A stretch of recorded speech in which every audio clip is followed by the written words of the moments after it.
Welcome, people. Here is picture mode episode. I'm your host Peter, and let's start with the slogan, with our usual slogan. Uh, that's people. It's my own slogan, and we can start. Learn English, be successful, change your life, open a lot of doors, create your own podcast, write your own novel. You don't need to be talented because learning English is for everyone. Yeah, people, it's true. And people, this is my usual and the most popular kind of episodes. They are called. These kind of episodes are called. Wait a minute. I want to turn on my Easy Rollei Quadpod Theater, and we can. And these kind of episodes are called "Learn English with Peter." Yeah, people. In this kind of episodes, I Peter, go down and be and try to breathe. And in this where I was, yes, I was trying to do this live stream, and and these kind of episodes are called Learn English with Peter, where I want to chat with the study and learn mode on Microsoft Copilot. And in today's uh, English grammar uh, word, we are going to learn with the study and learn mode on Microsoft Copilot modal the part of English grammar that it's called modal verbs for I don't know how are called. Wait a minute. Uh, okay, F5. How are I don't know. I haven't prepared. Yes. No, I it's not here. Uh, modal verbs for what? Uh, Modal verbs of deduction: must, might, could, can't, plus infinitive. Okay, I think it's a very good and useful kind of episode for this day. And simply, we can start, I think. Yes, Peter, just shut up and start this fucking episode. Okay, wait a minute. Okay, now I'm okay. Uh,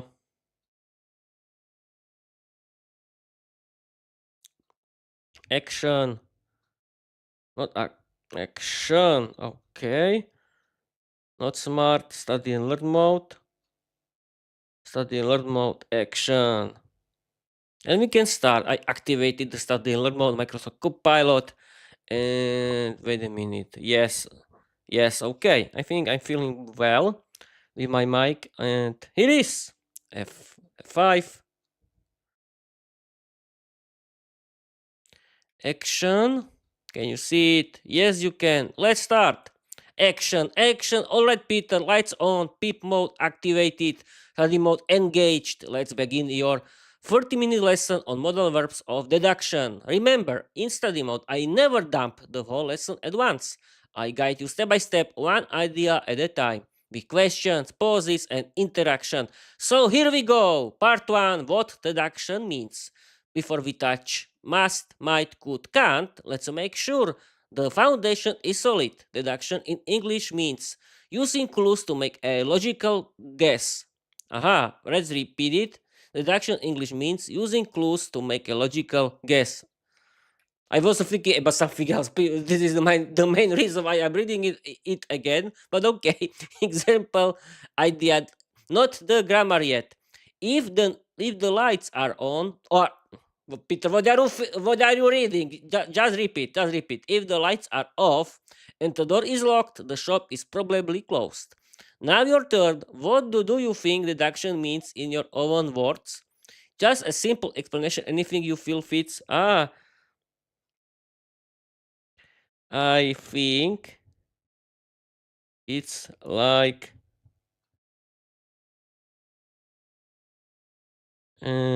Sherlock Holmes deduction about something important.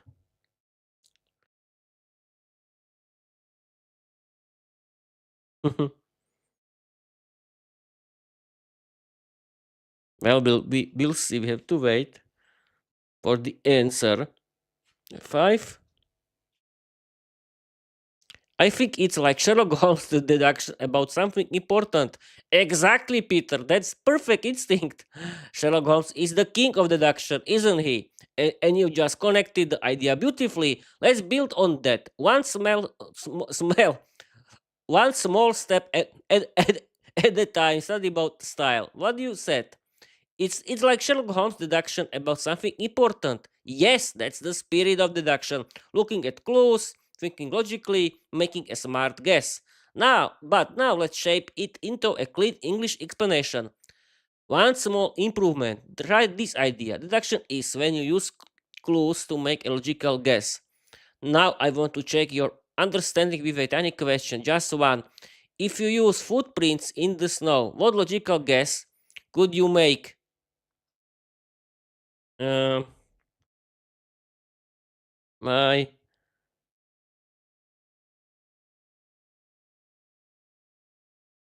my feet are cold. my naked my naked feet are cold.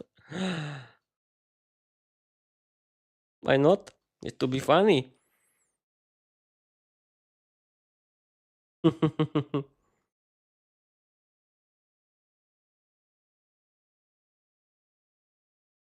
Okay, 5. My naked feet are cold. Peter, that answer is peak comedy, but let's gently bring it back into study mode so we keep learning step by step. You said my naked feet are cold. That's funny, but let's use it as but let's use it as a learning moment. What you actually did? You made a logical guess based on a clue. Clue footprints in the snow. Deduction my feet must be cold. That's exactly how deduction works. So let's shape it into a clean deduction sentence using modal verbs. My feet must be cold because there are footprints in the snow. Perfect, logical, Sherlock style. Now let's move to the next step of the lesson. Still small, still simple. Present deduction with must. We use must when we are 95% sure about something. Example, the lights are off, they must be sleeping. Your turn. One small question. If someone is yawning every 10 seconds, what logical guess can you make you think must be? They must be tired. That is easy.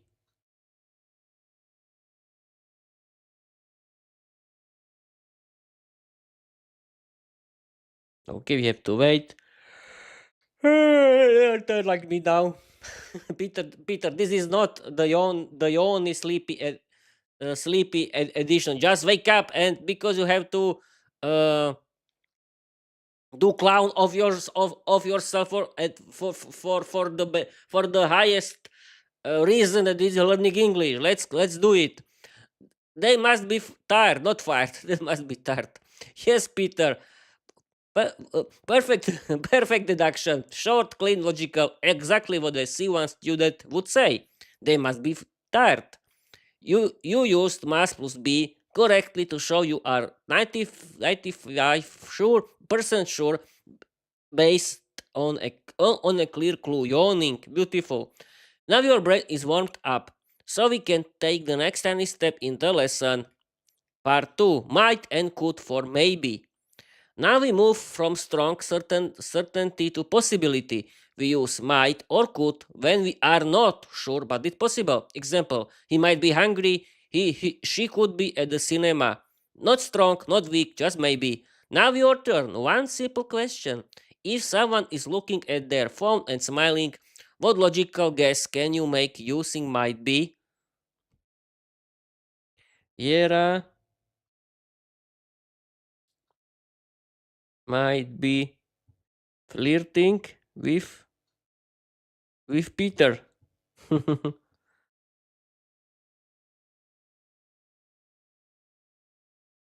It has to be funny. Perfect explanation. What do you think, people? You can say people who is Viera. You have to know who is Viera, of course. You have to be sure who is Viera. Okay, people. Viera is a main character of my novel Viera the Vampire Diary. But let's return. F5. to this English lesson created by Microsoft Copilot. Viera might be flirting with Peter. Peter, the answer is legendary, and it also shows you understand the grammar perfectly. But now we stay in study mode, so let's analyze your sentence step by step, one idea at a time.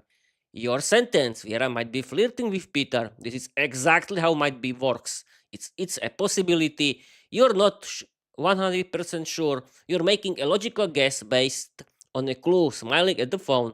So your grammar is spot on. Now let's move to the next tiny step in the lesson. Part 3. Can't be for impossible. We use can't be when something is impossible based on the clues. Example: it's sunny, it can't be raining. He is in Japan, he can't be at home. Now your turn. One small question. If someone is laughing loudly but the room is completely empty, what logical guess can you make using can't be? Hmm. He can't be healthy. He can't be healthy. Yeah, why not?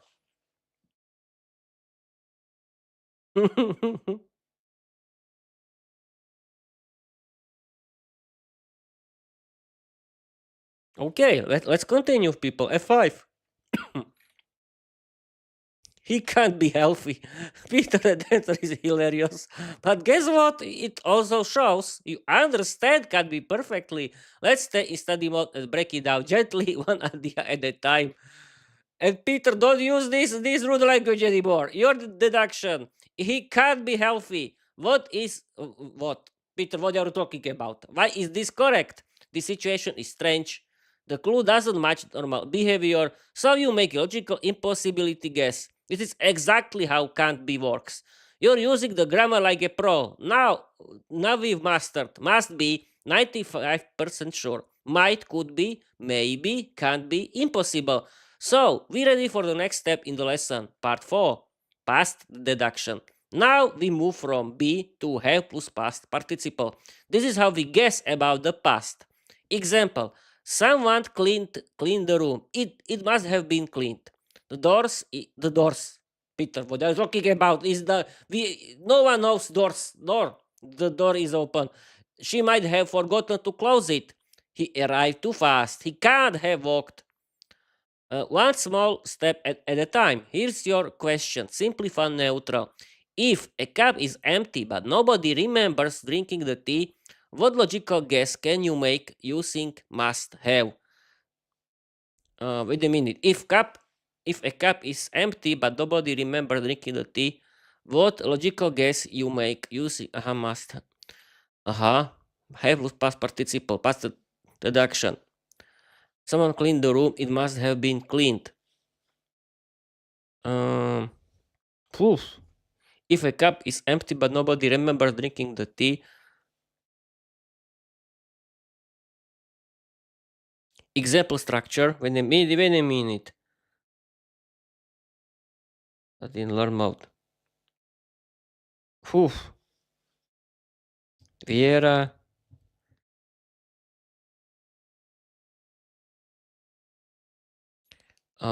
It must have been cleaned.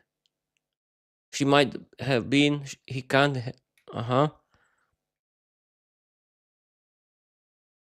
Viera can't have drunk. Drunk.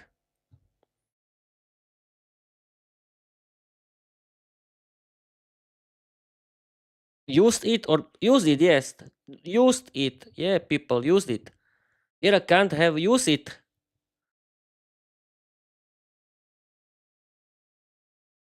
Okay, Peter, where are you looking? Who are you looking at? Okay, let's continue.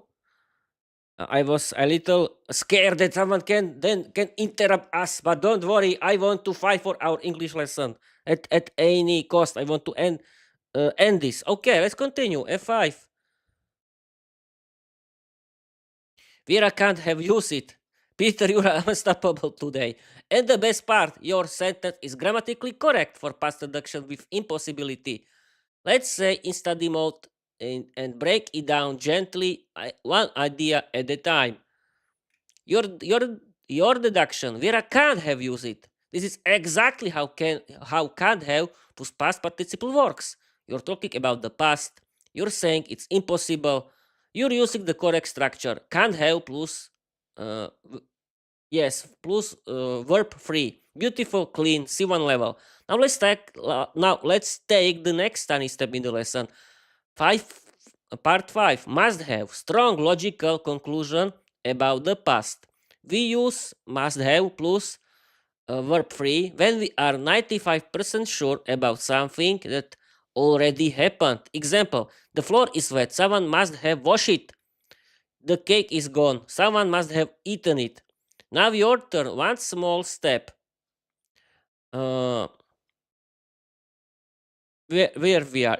Yes, I'm at home. I'm doing the live stream, but where we are now? Now your turn. One small question: if the cup is empty and the tea smell is still strong, what logical guess can you make using must have? Uh, Viera must have uh, drunk it, drank the tea.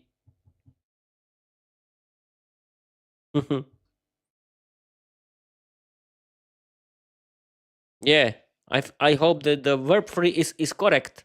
The past participle is correct, but who cares? Who cares? It's Peter. It doesn't matter. Okay, and Peter, don't be shy. Don't be shy. You are talking perfectly. You are not A0 cute little student. The and you are not using this your favorite clown mode. Okay. Uh, Okay, where we was? Yes, Peter, just continue. Just don't talk rubbish. F5. Vera must have drunk the tea. Peter, yes, perfect. You used must have plus past participle exactly the way a C1 student should. Let's stay instead in study mode and break it down gently, one idea at a time. Your deduction. Vera must have drunk the tea. Why is this excellent? You're talking about the past. You're 95% sure based on the clue. The cup is empty plus this smell. You use the correct structure, must have plus verb free, drunk. And you kept it fictional, perfect for our lesson. This is exactly how Sherlock Holmes would speak if he were teaching English. Now we move to the next tiny step in the lesson. Part 6 might have past possibility. We use might have plus verb free when we want to say something was possible but we're not sure. Example: he might have left early. She might have forgotten her keys. They might have taken the wrong bus. Now your turn. One small question. If the window is open but nobody remembers opening it, what logical guess can you make using might have? Oh, might have. Past possibility. And when we want to say something was possible but we're not sure. If the window is open but nobody remembers opening it, uh, what logical guess can you make? Uh,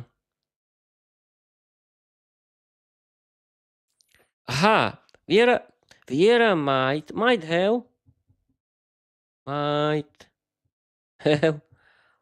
opened the uh, uh might have opened what?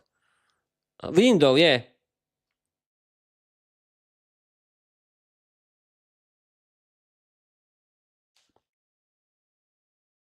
Okay, we have to wait if it's true or not.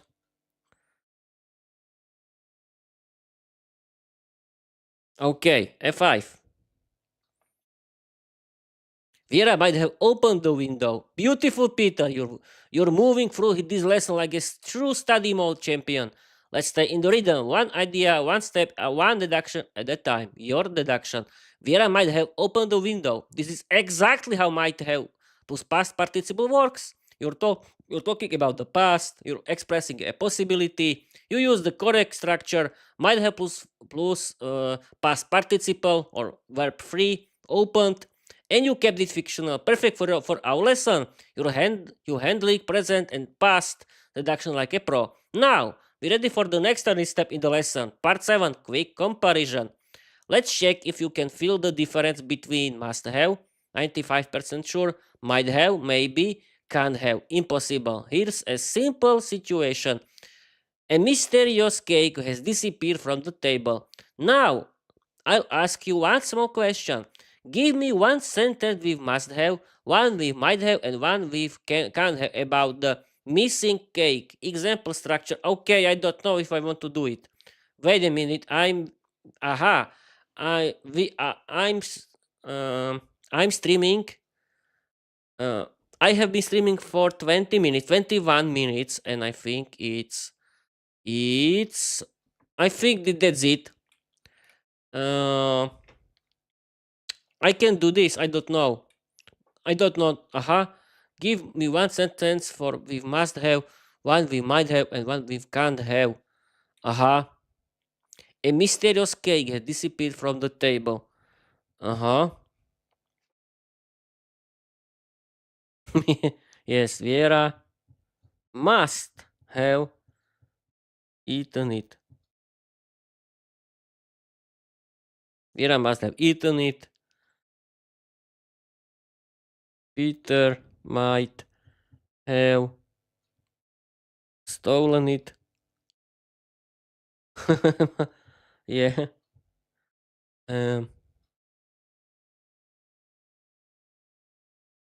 It can't have disappeared. Disappeared without reason. Why not?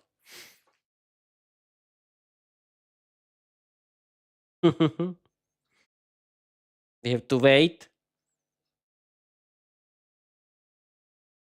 Okay, people, this is really the end because this is only the exercises.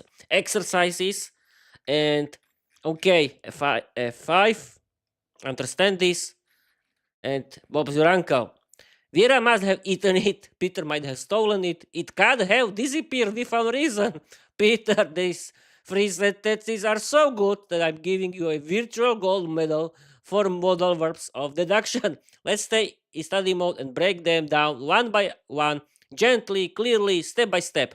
Your free deductions. Viera must have eaten it. Perfect use of must have plus verb free. You're 95% sure. Logical conclusion. C1 level accuracy. Peter might have stolen it. Perfect use of might have plus verb free. You're saying it's possible, not certain. Exactly the right meaning. It can have disappeared without reason. This is excellent. You use can have plus verb free to show impossibility. Very natural English. All three sentences show that you understand certainty, possibility, impossibility in the past. You mastered the core of modal deduction. Part 8, final mini challenge. Okay, that's no. Okay, I think that's it for today, people. Not search modal smart. Okay. That's it for today.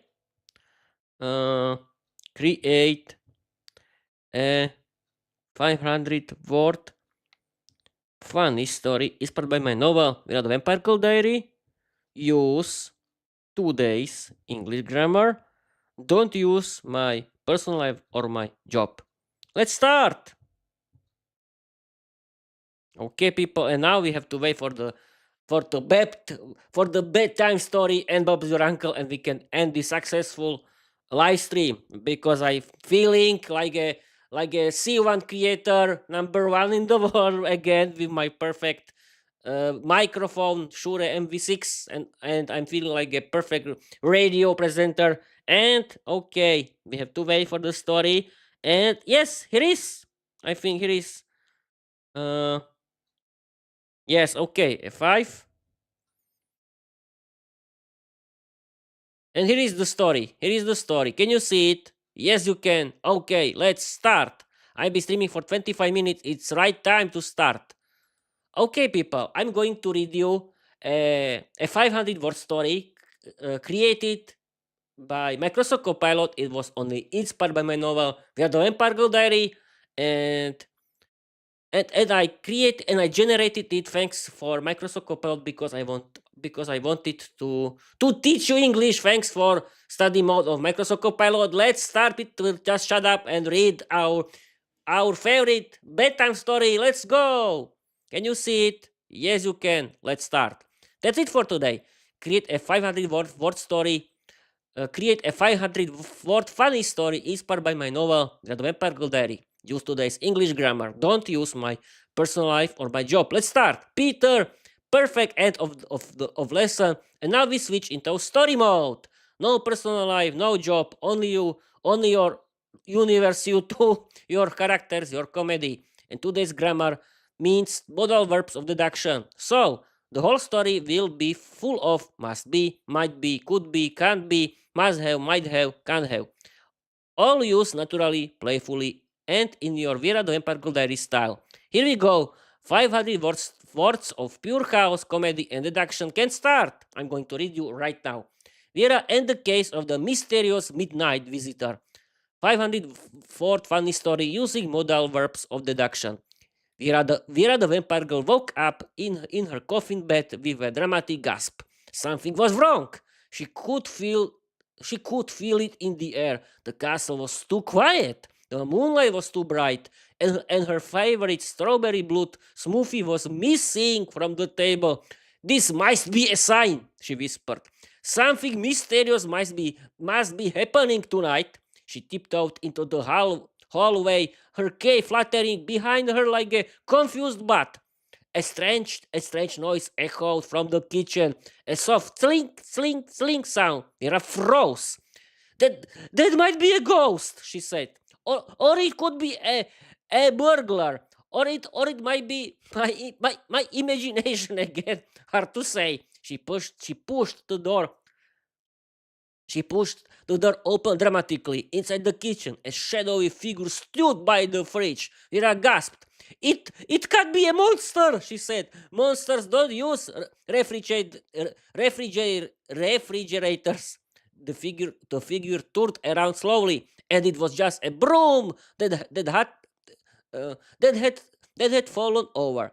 Oh, Viera said. Well, that broom must have fallen by itself, or the wind might have blown it, or the broom might have decided to start a new life. Who knows? She continued her investigation. The smoothie cup was still missing. The mystery deepened. Suddenly, she noticed footprints on the floor. Tiny, muddy footprints leading toward the balcony. These footprints must be from someone small, she said. Someone sneaky. Someone who might be trying to steal my snacks. She followed the trail outside. The balcony door was open. It can have opened by itself, she said. Someone must have opened it. She stepped outside and looked around. The night was quiet, too quiet. Then she heard a tiny sneeze. Aha! She shouted. Someone is hiding. She looked behind the stone pillar. Nothing. She looked under the balcony table. Nothing. She looked inside the towel for the flower pot. Nothing. But then she noticed something strange. A tiny red scarf stuck on a thorny rose bush. This scarf must have belonged to the intruder, she said. But who wears a tiny red scarf? She held it up dramatically. It smelled like strawberries. Wait, she said. This might be a clue. Just then, a tiny creature jumped out from behind the roses. A baby bat wearing a matching red scarf. It squeaked proudly and dropped something at Viera's feet. Her missing smoothie cup. Viera gasped. You drank it! The bat nodded. That means you must have been the midnight visitor. You must have stolen my smoothie, and you can't have done it accidentally. You planned this. The bat squeaked again, unapologetic. Viera sighed. Fine, but next time at least leave me one sip. The bat wrapped its wings around her finger in a tiny hug. Viera smiled. All right, you might be forgiven. Okay, people, that's it for today. I've been streaming for 30 minutes and I done it again. Thank you for watching. Thank you for your following. And let's read my slogan and Bob's your uncle for today. Learn English, be successful, change your life, open a lot of doors, create your own podcast, write your own novel. You don't need to be talented because learning English is for everyone. Okay, people. Thank you for watching. Thank you for listening. And I want to tell you, bye-bye.